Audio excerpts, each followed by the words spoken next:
Hello दोस्तों, welcome to my YouTube channel Regent Blazers. तो दोस्तों, आप डी++ की किसी भी एग्जाम्स की तैयारी कर रहे हो तो आपके लिए इंग्लिश की स्ट्रेटेजी इस चैनल पे मैंने आपको ये उपलब्ध कराई है। आप चाहे जेल वार्डन की तैयारी कर रहे हो, चाहे जूनियर अटेंडेंट की, जूनियर असिस्टेंट की, लोअर डिवीजन क्लर्क की, एमटीएस की, नॉन टीचिंग पोस्ट की, टीचिंग पोस्ट की, जहाँ भी जनरल इंग्लिश आती है उसके लिए स्ट्रेटेजी मैं आपको इस चैनल पे बताऊंगा। यदि आप ऐसे ही भूलते भटकते या देखते इस चैनल पे आ गए हैं तो आप बिल्कुल एकदम निश्चिंत होकर देखिए, आप एकदम सही चैनल पर आए हैं। आपको और भी कोई जो है स्ट्रेटेजी की वीडियो नहीं देखनी पड़ेगी। एकदम सटीक स्ट्रेटेजी की वीडियो बताऊंगा जो मैंने अभी रिसेंट में मैं जो एग्जाम देके आया हूँ, जीएक्स ऑपरेटर का, लैब अटेंडेंट का, असिस्टेंट सेक्शन ऑफिसर का, ईटीसी एग्जाम्स जो मैं अभी देके आया हूँ, उन सभी के अनुसार लेटेस्ट क्वेश्चन कहाँ से आ रहे हैं, आप कैसे तैयारी करें, क्या पढ़ें, सब कुछ इसके बारे में, टोटली इंग्लिश के बारे में क्या स्ट्रेटेजी बताऊंगा। आपको अच्छी लगे तो आप फॉलो कर सकते हो, नहीं तो कोई बात नहीं है। मैं आपको सोर्स भी बताऊंगा कि मैंने किस किस सोर्स से कहाँ कहाँ तैयारी की है। देखो दोस्तों, आइए तो देखिए दोस्तों, सोर्स आपको बताता हूँ। ये है दोस्तों ब्लैक बुक, जो मैंने पूरी वोकेब की थी वो ब्लैक बुक से की थी। और दोस्तों एक इंग्लिश माध्यम ऐप है, और ये जो है ये क्वेश्चन दे रखा है, ये दिल्ली के प्रीवियस क्वेश्चंस। तो मैं आपको बताता हूँ दोस्तों, आपको करना क्या है। टोटली इंग्लिश के हैं दोस्तों तीन पार्ट में आ जाते हैं आपके साथ। पहला तो आ जाता है दोस्तों वोकेब। पहला तो पार्ट है, जो पहला पार्ट है वो तो है दोस्तों वोकेब का। ठीक है, आपका दूसरा पार्ट है कॉम्प्रीहेंशन, कॉम्प्रीहेंशन का। और जो आपका तीसरा पार्ट है वो है ग्रामर।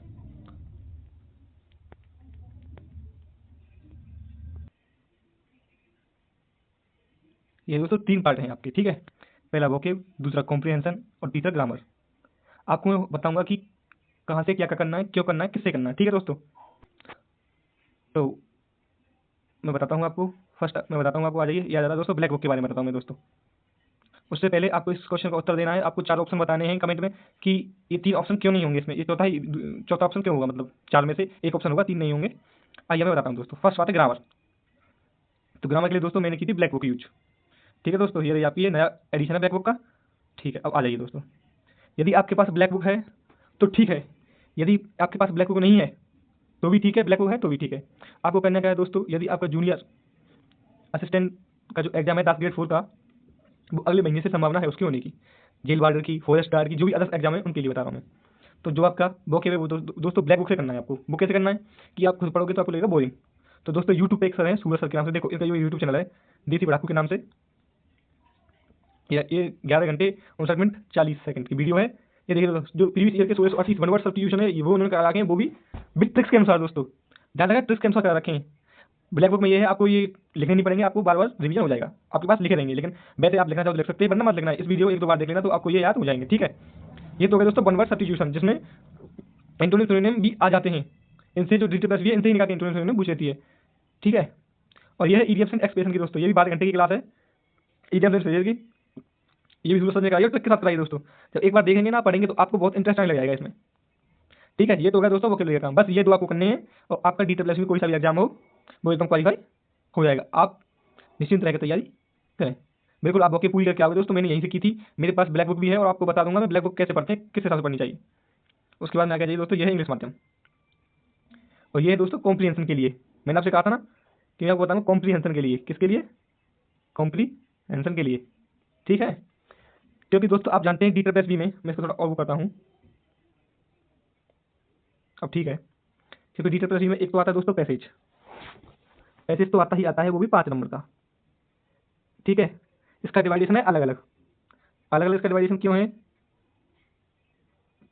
इसलिए है कि देखो नॉन टीचिंग एग्जाम्स में जैसे जेल वार्डर है, फॉरेस्ट गार्ड है, और जो भी नॉन टीचिंग एग्जाम है, वन टायर एग्जाम है, उनमें 40 नंबर की आती है इंग्लिश। ठीक है, आपका 10 ग्रेड 4 है, उसमें आती है 35 नंबर की इंग्लिश। और जो आपके टीजीटी पीजीटी हैं, ठीक है, उनमें आती है 20 नंबर की इंग्लिश, या जो भी स्किल, जो टेक्निकल पोस्ट है, ध्यान रखना, जो टेक्निकल पोस्ट है 20 क्वेश्चन आते हैं। ध्यान रखना, चाहे 40 नंबर हो, चाहे 35 क्वेश्चन हो, चाहे 20 क्वेश्चन हो, इसमें 5 नंबर का पैसेज तो फिक्स आएगा ही आएगा। ध्यान रखना। तो इसके लिए आपको क्या करना पड़ेगा, स्किल्स बढ़ानी पड़ेगी, रीडिंग स्किल्स। वो कहाँ पे मिलेंगे आपको पैसेज दोस्तों? तो एक इंग्लिश माध्यम करके ऐप है दोस्तों, आप डाउनलोड कर लेना। यहाँ पे 25 क्वेश्चन आते हैं, उनमें से 5 नंबर का पैसेज होता है, और 5 नंबर का क्या होता है आपको होता है क्लोज टेस्ट। ध्यान रखना, आप डी++ भी जो है क्लोज टेस्ट भी पूछने लग गई है। क्लोज टेस्ट भी वो पूछने लग गई है आज फिलहाल रिसेंट एग्जाम में मैंने देखा है। लेकिन वो कब जो 40 क्वेश्चन होते हैं ना जो मैंने बताए थे नॉन टीचेबल, उनमें ज़्यादा पूछती है। ठीक है, तो ज़्यादा आपको रीडिंग स्किल्स होगी डेली। इसमें ऐसा नहीं है कि पे हो, पे भी है, लेकिन आपको जो एक टेस्ट मिल जाएगा, डेली मिलता है एक टेस्ट, वो आपको लगाना है। उसमें आपका क्लोज टेस्ट और वो, और जो ग्रामर के क्वेश्चन है वो भी इंप्रूवमेंट होंगे। ठीक है, और साथ ही साथ दोस्तों आपको मिल जाएंगे PQRS, जो कि Delhi subordinate staff selection board में कम से कम 2 से 3 क्वेश्चन आते ही आते हैं। चाहे आपके 20 क्वेश्चन आए, 40 क्वेश्चन आए, 35 क्वेश्चन आए, PQRS इसमें जाके नहीं आप देना, सेक्शन टेस्ट दे रखे हैं, कम से कम 150 या 200 क्वेश्चन PQRS के टेस्ट के दे रखे हैं। आप वहाँ से अपना इंप्रूवमेंट कर सकते हैं। आगे चलते हैं दोस्तों। ठीक है, अब रह गई दोस्तों की ग्रामर। जैसा कि हम शुरुआत में आते हैं, हमने आपको 3 बताए थे। आपका देखो ये हो गया, ब्लैक बुक हो गई, आपका ये इंग्लिश माध्यम हो गया। अब रह गई दोस्तों आपकी ग्रामर। ग्रामर में आपको क्या करना है? ग्रामर में आपको, मैं आपको टॉपिक बताता हूँ, कुछ वो करने हैं आपको। ग्रामर में आपको करना है दोस्तों, पहला टॉपिक तो टेंस। टेंस दोस्तों, टेंस से शुरुआत करना, टेंस आना ही चाहिए। ठीक है, दूसरा कंजक्शन। ठीक है, तीसरा प्रीपोजिशन।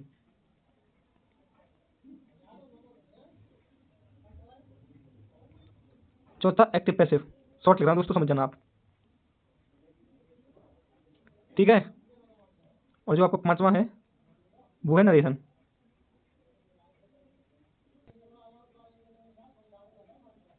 पांचवा है दोस्तों आपका नरेशन। ठीक है, और छठवां है आपका, थोड़ा जगह कम है दोस्तों, मैनेज करना आप, आपका आर्टिकल्स। ध्यान में दोस्तों, जो सबसे ज़्यादा क्वेश्चन आते हैं ना वो आर्टिकल से आते हैं। कम से कम 2 या 3 क्वेश्चन आर्टिकल से आते हैं। ठीक है दोस्तों, ये तो हो गई। और एक इनसे भी सबसे ज़्यादा महत्वपूर्ण टॉपिक है, वो है, मैं आपको बताता हूँ, 7वें नंबर का टॉपिक है, वो है सिंटैक्स। सिंटैक्स, ये दोस्तों एक सिंटैक्स हुआ और एक आर्टिकल हुआ, ये दोनों इतने इंपॉर्टेंट टॉपिक है इसमें कि इनसे क्वेश्चन आते ही आते हैं दोस्तों। ये आपको ग्रामर में याद करनी है। ठीक है, उसके बाद में आ जाइए दोस्तों, मैंने आपको बताया था कि जैसे ही मैं आऊँगा, ये दोस्तों आप प्रैक्टिस कहाँ से करनी है आपको मैं बताऊँ दोस्तों। प्रैक्टिस क्या चाहिए? प्रैक्टिस तो मैं खुद अपने इस चैनल पे जितने भी हैं Delhi subordinate staff selection board के अभी लेटेस्ट में जो क्वेश्चन पेपर हुए हैं, उनके एग्जाम्स हुए हैं, उनके इंग्लिश की पूरी स्ट्रेटजी बताऊंगा। और तो मतलब जो भी है खुद ही सॉल्व कराऊंगा। जो भी एग्जाम्स हुए हैं उनका खुद सॉल्यूशन कराऊंगा, हर एक प्रॉपर डे के साथ में। ठीक है दोस्तों, तो अब ये क्वेश्चन है प्रीवियस ईयर का आया हुआ है अभी हाल फिलहाल में, जीरोक्स ऑपरेटर का, जो कि एग्जाम 30 जून को लगा था, 3 सितंबर में एग्जाम था। तो आपको मैं बताऊंगा कि क्यों है क्यों नहीं है। ठीक है, बाकी आप इन सभी को करके प्रैक्टिस यहाँ से करिएगा। जो ट्रेंडिंग में चल रहा है आपको वही पढ़ना है, आपको ओल्ड नहीं पढ़ना है, आउटडेटेड नहीं पढ़ना है। ठीक है, आउटडेटेड पढ़ोगे तो आपका सिलेक्शन कभी नहीं होगा। तो दोस्तों ये क्वेश्चन है कि एक रहा कहता न्यू स्पोर्ट्स मैनेजर, एक खाली जगह बननी है आपको। तो the new sports manager doesn't drive blank space these days as he is not well. पहले तो आप इसका हिंदी अर्थ करोगे, उसके बाद में 4 ऑप्शन सेलेक्ट करके देखोगे। पहली बात दोस्तों कि जो हमारा नया स्पोर्ट्स मैनेजर है, वो डजंट ड्राइव, वो ड्राइव नहीं कर सकता है। खाली जगह दीस डेज, इन दिनों, as he is not well, कि वह अच्छा नहीं है, मतलब वो अभी अच्छा नहीं है, स्वस्थ नहीं है, तो वह इन दिनों ड्राइव नहीं कर सकता है। तो दोस्तों इसमें फोन नहीं हुआ, इन दिनों के लिए ड्राइव नहीं कर सकता है, इसका अर्थ ये निकल रहा है। तो ये तो सेट होगा नहीं, आपको बोलने में अच्छा लग रहा है लेकिन इन द इंग्लिश के हिसाब से ये नहीं होगा। दूसरा है मोस्ट।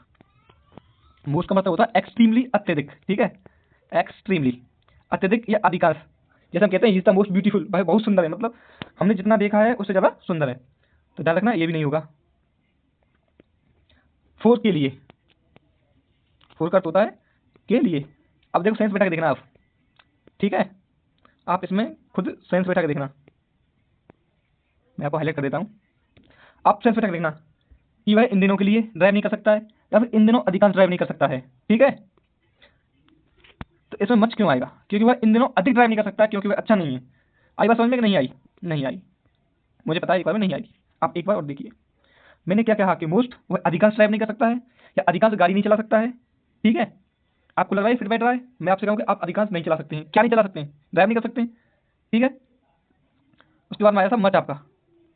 ध्यान रखना मच यहाँ पे ठीक है, मोर भी ठीक है, लेकिन मोर ज़्यादा ठीक नहीं है, क्योंकि मोर का यूज हम करते हैं तुलना के रूप में। कंपैरिजन जब हम किसी का करते हैं ना, तुलना करते हैं, कंपैरिजन करते हैं, थोड़ा प्रोनाउंसिएशन में दिक्कत आ रही है मुझको। कंपैरिजन जब करते हैं ना तब यूज करते हैं मोर का। ठीक है, यहाँ पे मोर तो होगा नहीं, क्योंकि यहाँ पे कंपैरिजन किसी से हो रहा है कि वह उससे अधिक नहीं चला सकता, जाम से तेज नहीं चला सकता, या जाम से शुरू नहीं चला सकता, या श्याम से शुरू नहीं चला सकता। ठीक है,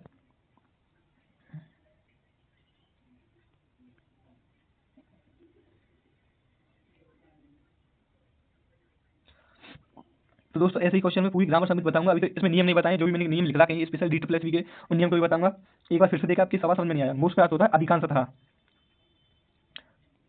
मोस्ट का अर्थ होता है अधिकांशतः, एक्सट्रीमली, ठीक है। तो ये तो होगा नहीं कि वह अधिकांश गाड़ी नहीं चला सकता। फोर के लिए, इन दिनों के लिए वह ड्राइव नहीं कर सकता है क्योंकि वह अच्छा नहीं है, यहाँ पे ये भी फिट नहीं है। और आपका ये है कि मोर, मोर जहाँ करते हैं, जहाँ तुलना करते हैं किसी की, वहाँ पे यूज करते हैं मोर का, ठीक है। तो मोर तो होगा नहीं, इसलिए मत होगा कि वह इन दिनों अधिक गाड़ी नहीं चला सकता क्योंकि वो उसका स्वास्थ्य ठीक नहीं है, वह ठीक नहीं है। ठीक है दोस्तों, आप बताना आपको मेरी वीडियो कैसी लगी। थोड़ा सा क्या है कि अभी ऐसे ही चल रहा है, इतना सफिशिएंट साधन है नहीं, और मेरी यूट्यूब की अभी शुरुआत हुई है पढ़ाने की। आपको जैसा भी उचित लगता हो आप बता सकते हैं कि आपकी वीडियो में ये कमी है, तो उस वीडियो को अगली बार सुधार किया जाएगा। और हाँ, आपको जो भी दिक्कत हो आप बता देना, कॉम्प्रिहेंशन में दिक्कत हो, चाहे ग्रामर में दिक्कत हो, चाहे आपको वोके में दिक्कत हो, कुछ भी हो आप बता देना। लेकिन आप यहाँ पर आपके लिए जिनका भी एग्जाम्स आ रहा है उनके लिए प्रैक्टिस सेट कराएंगे हम। जेल वार्डर हुआ, फॉरेस्ट गार्ड हुआ, नॉन टीचिंग एग्जाम्स हुए, जूनियर असिस्टेंट डास्क ग्रेड फोर्स, सब के लिए हम क्या करेंगे, जो अभी हाल फिलहाल में लेटेस्ट जो क्वेश्चंस जो एग्जाम्स हुए हैं उनके हम क्वेश्चंस कराएंगे, जो प्रीवियस ईयर के हुए हैं, ध्यान रखना। और D2+V मतलब प्रीवियस ईयर, जितने क्वेश्चन लगा लिए उसका सिलेक्शन उतना ही पक्का, फालतू की रामायण पढ़नी नहीं है। अब आप वोकेबुलरी में बात करोगे तो वोकेबुलरी बहुत है, लेकिन आपको पढ़नी वही है जो आपके प्रीवियस एग्जाम्स में आई हो। आपको ज़्यादा ज्ञान नहीं लगाना है, क्योंकि वोकेबुलरी और जीके तो इतनी है, आप उतना घुसोगे उतनी ही कम पड़ जाएगी, ठीक है। आपको बताना जो भी दिक्कत हो, और आपको जो भी दिक्कत हो आप इसमें बता देना, ठीक है दोस्तों। आपको कैसी लगी वीडियो पर जो भी कमेंट में लिखिए, जो भी मेरी कमियां हैं इस वीडियो में, भैया आपने ये नहीं बताया या कुछ हो आपके लिए, आप कहेंगे तो मैं जीके की सीरीज भी स्टार्ट कर दूंगा इसमें प्रीवियस ईयर्स की, ठीक है, भी ट्रिक्स के साथ में, क्योंकि जीके की मेरी बहुत ट्रिक्स बनी हुई हैं, हर एक टॉपिक की ट्रिक्स है, ठीक है, पॉलिटी, हिस्ट्री, ज्योग्राफी, ठीक है ना। तो दोस्तों अब इस सेशन को यहीं पर एंड करते हैं, और आपको 2-3 दिन बाद जो प्रीवियस ईयर के क्वेश्चन है उसकी सीरीज मिलेगी, ठीक है दोस्तों। धन्यवाद, थैंक्स फॉर वॉचिंग।